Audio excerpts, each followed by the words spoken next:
Hello বন্ধুরা, দুষ্টু dot দৃষ্টি। এই দেখো, আমি না ভাবতে পারিনি যে এরকম সুন্দর, এত সুন্দর উঠবে। আর মানে এটা হচ্ছে আমার ইসের কিনেছিলাম অ্যাকচুয়ালি, ওই তোমার হচ্ছে সরাপিটের জন্য আমি এটা কিনেছিলাম। সরাপিঠে কী করা হবে, আপ্পামও বানানো হবে, ওই জন্য আপ্পাম বানাবো তো, তাই হলাম আজকে আপ্পাম বানাবো না। সুজি, এই যে বাটারটা বানিয়েছি, সুজি আর একটু নুন দিয়ে আর একটু জল দিয়ে রাত্রেবেলা ভিজিয়ে রেখেছিলাম। সকালবেলার দিকে একটু নতুন করে ট্রাই করে দেখছি হয় কি না। ভালো করে এটাকে গরম করে নিয়েছি, তাওয়াটাকে গরম করে তেল দিয়ে তারপরে একটা ট্রাই করেছি যে যদি হয় তো ভালো করবো, না হলে অফ করে দেবো। এটা অ্যাকচুয়ালি দই বড়া করবো। এরকম করে নিলাম, নিয়ে এটাকে দিয়েছি, দিয়ে এরকম করে রয়েছে। দেখি ওঠে নাকি, দেখি। সুন্দর উঠেছে। এই যে দেখো বন্ধুরা তোমরা, আমি তো ভাবতে পারিনি যে এত সুন্দর উঠবে।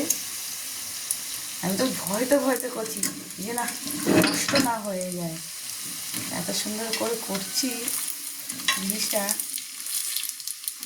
যেন নষ্ট না হয়। এটা করে তারপরে সুজি দিয়ে তো করবো দই বড়া। আজকে দই বড়া করবো। এটা আমাদের তোমার ধোসাই হয়, ধোসা বলছি, ছড়া পিঠে করি আমি। আবার তোমার হচ্ছে ইও বানাই, আপ্পামও বানাই। আজকে আর আপ্পামের বাটার বানাইনি, শুধু সুজি দিয়ে জল দিয়ে করে রেখেছি। এটা বাবা, এটা মানে একটুখানি আর একটু না এটা এসছে।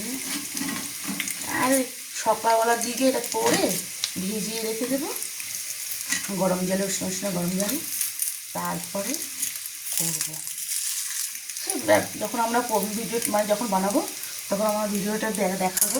এইভাবে বলবো, এটা না কাঁচ হয়ে যাবে, এই জন্য হ্যাঁ একটু চাপা দিই। একটু তেল দেবো, একটু তেল দেবো,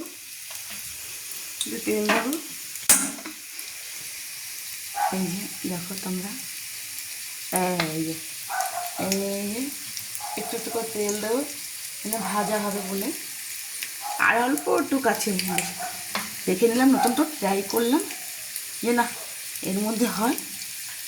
অল্প তেলে হচ্ছে, বেশি একটা তেল লাগছে না, চুপু তুলে ভাজা হচ্ছে না। এই একটু হয়েছে একটা, বেশি একটা রাখা হয়েছে, একটা দুটো তিনটে চারটে পাঁচটা সাতটা, আর অল্প কাটা হবে। সকালবেলা উঠে আমি একটু ট্রাই করেছি, গরম জল করে এটা ভিজিয়ে সার্ভ করে রেখে দেবো। তারপরে দই বড়া যখন বানাবো তোমাদের আমি দেখাবো। ভিডিওটা ভালো লাগে লাইক কমেন্ট শেয়ার করো। এটা কিন্তু দই বড়ার জন্য করছি, সুজি দিয়ে করেছি দই বড়ার জন্য। আর আপ্পাম যখন বানাবো তখন দেখাবো। ভিডিওটা ভালো লাগে লাইক কমেন্ট শেয়ার করো। বাই।